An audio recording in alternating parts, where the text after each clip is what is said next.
For me, martial arts, it's not only my job. Martial arts for me, it's my life, and it's my philosophy, it's my lifestyle, it's everything for me. That's why I don't have to have some kind of extra motivation, because being martial artist, for me, it's my own motivation. And my principle is, it's like to participate. It's not for me. Just like to fight for participation, it's not for me. I go into the fight to win the fight. If I fight, I have to win this. And this is my main goal. That's why I know if was something wrong, I have to be better every time. This is in my mindset. I just like feel me like this. I never will give up in nothing. Everyone talks about Tyron being a power puncher, a strong wrestler, a physically strong guy. People forget the fact he's really intelligent. He's a very intelligent guy. He knows how to break fighters down. Like right now, I can guarantee he's watching with his coaches how to break me down, how to beat me. That's his skill. That's his best attribute. I'm sort of the same, but in a different way. I'm not strategizing. I will strategize on the night. Let my coach do all that. I will figure Tyron out inside that octagon, and I will beat him, and he will not have seen some, you know, shall we say, a young kid like me. But that's Tyron's best attribute. He's a very intelligent man. Yeah, where the weight is right now, how that compared to normal. What's the weight at right now? That's the only. It's shit. It's shit. It's fucking. I hate cutting weight. I hate making weight. I hate dieting. I'm gonna make this weight, so I can't wait to do that when I step on them scales. You know, I'm in that moment now where I just, you know, I don't want to train anymore. I don't want to eat good anymore. I just wish I had a hamburger in front of me, but you know, it's all sacrifices, and I made a mistake last time, and you know, I just can't wait to say fuck you to everyone who just keeps babbling on about weight and he didn't make weight. Fuck them. I don't do that bullshit fighting somebody 24 hours. This is not a joke to me. I train my ass off. I put myself in a position to be successful. What other champion have you ever seen that done for? Name me one. Name me another champion that defended his belt 3 times in a year and had 4 world title fights, and then had an interim title put in before 1 year expired. Name me another one. I'm not the exception. I'm not about the bullshit. Will I fight Usman? Yeah, I will fight Usman. I will fight Usman on a full training camp. I'll fight anybody on a full training camp. I'll fight you on a full training camp. But I'm not the guy. This is not a circus to me. You're not gonna have me prepare for a 6'3" striker southpaw, and then 24 hours before the fight, because this motherfucker missed weight and he a professional. Now I gotta fight a 5'10" switch stance wrestler. No, you're not gonna waste my time. You're not gonna waste my money that I fork into training camps. You're not gonna add this one crazy variable and make me feel like I'm the punk or I'm the pansy for not taking the fight. No, it's not gonna happen. So You know, I hope she will show up on the fight, but we cannot say nothing like for sure before the very last moment. I passed it once when I was preparing so good. I was doing like my stuff, and like few hours before the fight, my opponent didn't show up. She said like, okay, I have some problem with health. I cannot. So let's see. You know, there was the time where I could literally not talk because I had stitches in my tonsil, in my throat, due to the tonsillectomy. So that was pretty frustrating. You know, I couldn't talk. I couldn't get my voice out there. So that period was pretty frustrating. But other than that, you know, I have the power and I have the will to push through and persevere, and I think the belt shows that. Do we get a number? What's the weight at right now? 182 this morning, so we'll see. Friday I'm not stepping on any heavier than 170. Hopefully under, you know, then I can have my traditional coke what I'm used to having, so we'll see. But I'm not looking ahead of anything now. I'm not thinking about tomorrow, I'm not thinking about Friday, I'm thinking about today, open workouts. I'm gonna go and eat now, I'm gonna go and train later. And you know, I've put my life into this, so speed bumps along the way, you know, not making weight, you get all this attention for it. It's like you're the only fighter who's ever missed weight in the division, in the whole of the UFC. It's not true, but it's a mistake on my part, and Friday, all the talk will be done. No motherfucker can ask me a question about weight again. He's getting slapped. I'm curious to you about Darren's weight. I mean, that's all anybody's been asking him. How much do you care? You know, I don't really care. I mean, I can't make him make weight. I can't make him miss weight. Only thing I can control is You know, I haven't seen his open workout, but I guarantee you he wasn't looking as vibrant as I was. I guarantee you he's not in the 70s yet. And I guarantee you if I get a scale on right now, I'm in the 70s. And I'm still got juice, and I'm still ready to go. So that's what I can focus on, game plan and strategy. Whether he's 170 or 179, I'm going to beat anybody walking the cage. This morning, does that scare you a little bit? I'm tired of answering questions for his weight. Yeah. He's the one that missed weight. He should answer questions about his own weight. People should want to know what I'm doing, how I'm ready, what I'm going to do different. What do you guys expect to see me on Sunday? Why do I think I'm better than this young buck? That's what I want to focus on, because at the end of the day, I'm the one that's the professional. When have you seen the scale tip beyond 170 on my scale? I mean, we were just on different levels in terms of wrestling. So I think she's a great wrestler, but just on a different level than I was. You know, I was at the top of the level, and she was like here. You know, but you know, I was the best of the best, and you know, she was a good wrestler, and she's still a great wrestler. And she's been the thing about her is she's been able to implement her wrestling into her MMA game, and she's been able to do it well. So I think that's good for her. You know, I think, and I thought she was great before. You know, and I think she's great now. The thing with you know, Carla, not say anything about her. She's, you know, shorter, right? So sometimes people can get away because they have more leverage than her. Well, they're not going to have that with me. You know, I have leverage, and I have wrestling, and I'm rangy, and if you know, when I start throwing these hands, they are hard, and they do hit hard. So I do hit hard. So people just haven't seen it yet, but once they do, they're like, oh man, she's evil. I was kidding. Well, hey, last thing from me. I feel like the one thing missing with you is a really good nickname. I'm just curious, is there any nickname that you've gone by, or any nickname that you like, anything you've heard before, anything like that? Anything you want to be called? У меня, честно, очень много никнеймов. То Брус Ли, то Линкольн, то Забис. Я не знаю, какой выбрать. Мой тренер Марк Генри всегда называет меня Забис. Я решил поставить это никнейм. Забис, да? Well, fans get me a lot of nicknames like Bruce Lee, Lincoln, Zabist, and my coach Mark Henry keep calling me Zabist, so I'll probably stick with this one. Zabist it is. Thank you so much for your time, and good luck on Saturday. Well, I mean, this is the opener to the pay-per-view for a reason, I think.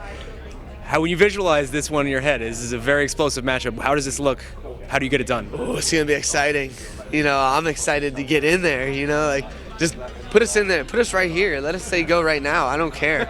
You know, and you can record it and then you just put it on there because something crazy is gonna happen in there. I never know what's gonna happen, but it will be spontaneous and it will be awesome. You know, it's gonna be another highlight reel. So it's gonna be awesome. Darren Till. This is the moment we have been waiting for weeks. I love this no-nonsense, get it out of the way quickly as a nutritionist. Owen Gallagher said that he wanted to do this quickly, and he's been on weight, I was told, since 8 o'clock last night. So he really nipped it in the bud this time and took the criticism seriously. It really felt like he took it personally. He was taking it personally all week.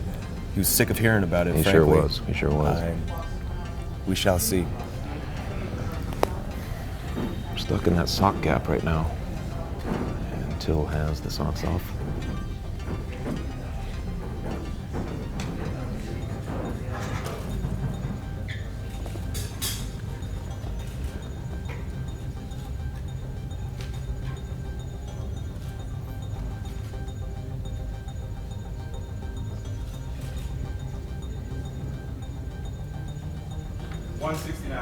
$169 for Darren Till. There is an uproarious applause behind this from his team. I would say that's about this. I would say that's a statement, Chuck. Well, after weeks of questions and concerns about the two title fights regarding UFC 228, the worst case scenario did happen for one, but it was not the one we expected. Nico Montano, the UFC women's flyweight champion, hospitalized this morning. Her fight with Valentina Shevchenko is off the card. Now, Chuck, I mean, this news first came down for us around an hour before weigh-ins. That's when we first started hearing word. I guess, can you give us an update on the situation, what you know? Fortunately, it wasn't the worst case scenario, because the worst case scenario would have been the thing that we were so highly anticipating, which was we might have trouble with the Till fight. So we got that. The MMA gods have struck again. Here we are discussing another fallout. Yeah. What I was told is that last night Nico was cutting weight, and at one point she just stopped sweating. And I think there was a couple of red flags. Obviously, when this happens, that maybe this fight would be in jeopardy if she's not able to get down to weight and these types of things. And this morning around 8 o'clock local time in Dallas here, you know, I was getting word that she was being taken in by ambulance out of the hotel and to the hospital. And that's kind of where we are. We've seen like the press release since then, and we know that, you know, it's more precautionary, it sounds like. I don't know to what extent it was clearly a health issue, but you're not sure to the extent of it. We just know that the fight is off, and it's just really unfortunate. It's unfortunate for her, who's been looming in this this situation of purgatory, really, where she hasn't defended her new belt, and for Valentina Shevchenko, who I think a lot of people think it was tailor-made for her to get that title shot and to possibly start her reign. So.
Yeah, I think it was from puking. I puked in like those big buckets that they give you, those body armor buckets, sponsored. Those body armor buckets. Yeah, I puked about half that bucket full, and all of a sudden I got back up, and yeah, I passed out, and then I got my big manager. He's about 250 pounds. He lifted me over his head and to the doctor, and it's pretty much how it ended. So you puked after the fight? Oh yeah, I wasn't gonna puke inside of the fight. I wanted to puke after 30 seconds of the fight. I was so dead tired, but yeah, I wasn't in shape for this fight. It was, like I said, a 5-day notice fight, and in 2 months, if you give me 2 months to get ready for a fight, I can take on people like Henry Cejudo. I can take on people like Demetrius Johnson. Thank you.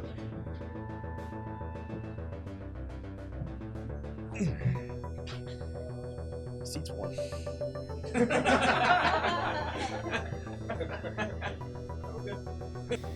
My ability to push, my ability to recover quickly and go hard and get in guys' faces is what has won me fights. In those 30 fights in the UFC, that has won me. The majority of the fights that I've won is pressure, you know, and I've finally been able to train in a way that allows me to use that pressure as a weapon. And it's you know, put a lot of pressure on me, because it was like, well, I know what I can do. I've been doing it in the room for the last, you know, couple months now. Like, I need to do it inside the octagon. I felt like I was going to do it in April, and then I got poked in the eye, and then I saw 3 of them, and they kneed me in the face, you know. And I mean, that's just the way that it goes. And I was a little salty about that one, because I fought guys that would acknowledge it, but I fought plenty that probably wouldn't, and he didn't, and that's just the way that it goes. He doesn't have to.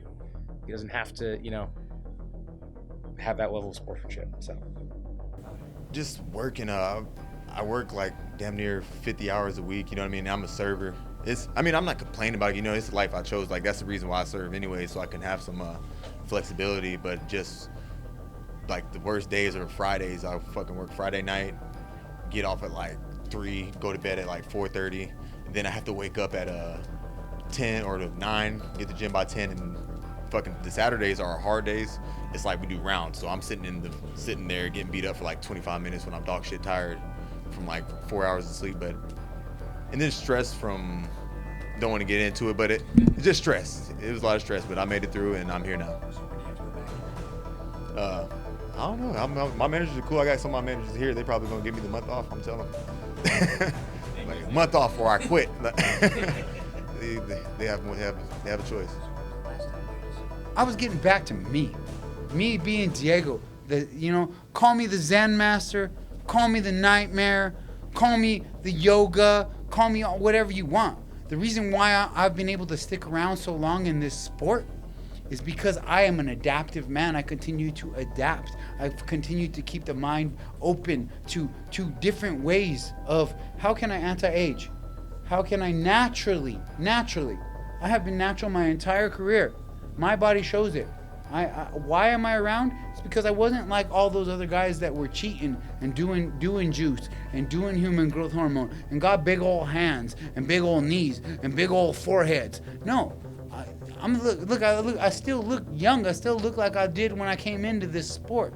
It's because I have found ways, secrets. God's blessed me with secrets of the wisdoms of the universe, how to anti-age naturally.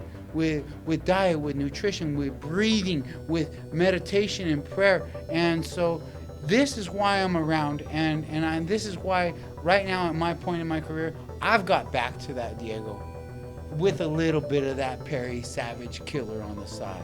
If I could have my way, I would 100% like to fight Dominic Cruz. I think it's a stylistic fight that will be fun for the fans. It's a guy I looked up to for a very, very long time. And like I said, I want to fight all the legends of the sport in this division. I fought Barao, took him out. I would like to fight Dominic Cruz, take him out. I mean, eventually I want to get that rematch, of course, with Marlon Moraes. That motherfucker, you got a horseshoe up your ass, bro. 2 in a row? That doesn't happen to 2 top 5, top 10 fighters in a row in under a minute. That's like some unheard of shit. But you got some voodoo something up in those legs. I don't know what it is, but perfect world, Dominic Cruz gets it next. And I take him out, submit my name to be the next guy in line to challenge for the belt. And I think I got all the tools to become a world champion, man. I really do. I can strike with anybody. I think I'm very hard to hit. People see the strike differential in offense and defense.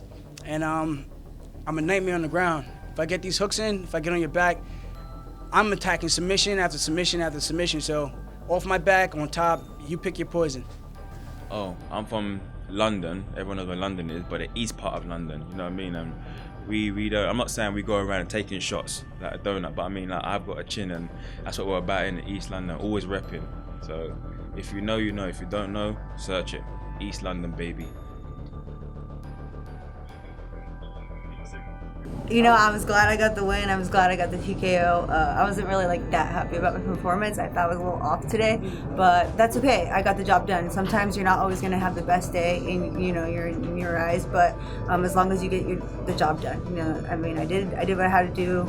I got her out of there. So I'm here to finish people. I want to be known to finish people. I don't want to just take things the distance. You know what I mean? So, but yeah, I'm happy. I'm happy that I got the win.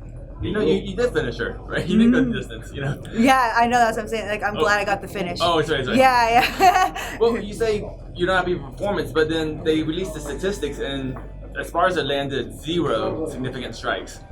That's a bad performance? Well, yeah, I feel like I should have got her out of there in the first. I felt like my transitions were a little bit off today, but I got the job done, so that's okay. My first amateur fight, I never throw any punches. I would just come in for the person to hit me first, for me to feel like now I have to retaliate. So anytime, especially somebody clipped me with something good, I'm like, okay, let's go. But I was really surprised he tried to stand with me. All I remember was I kicked him, he punched me, we went to the corner, and then I punched him back. And that's all I remember. Ну, я хотел досрочно умер. И я смотрел интервью, он говорил, что у меня в грэпплинге проблема. Я хотел именно доказать, что у меня все в порядке везде. И ударки, и в грэпплинге у меня вроде все отлично. Well, I wanted to finish the fight. And before the fight, I was watching his interview, my opponent's interview, and he keep saying that, oh, I have problems, I have holes in my grappling game. So that I was trying to prove myself and everyone else that I don't have any holes in my grappling game. It's on point, my striking and the grappling. That's something I was going to speak to my coaches about and my management. Obviously, my idea always is to fight TJ. I know he might be in the works for a fight, or maybe the Henry fight might be happening. Either that, would be great to fight Cruz. He said he was hurt last time. He ducked me. You know what I mean? Get in there. I beat Faber, and I would love to beat someone else from Team Alpha Male. I would love to fight Cody Garbrandt. You know, I just want to keep moving forward. So right now, the biggest thing is just take the next week or two, heal up, and get my ass back in the gym, help my teammates, and figure out my next fight. So 2 weeks off. And last thing for me, you called for the title shot, and I think a lot of people believe that you certainly deserve the title shot. I wonder what you feel the advantages you have over Rose would be, and how you think that fight would go. Então você, no final da luta, pediu pela luta pelo cinturão, né? E como você vê uma luta entre você e a Rose rolando, e o que você vê como uma vantagem que você tem em cima dela?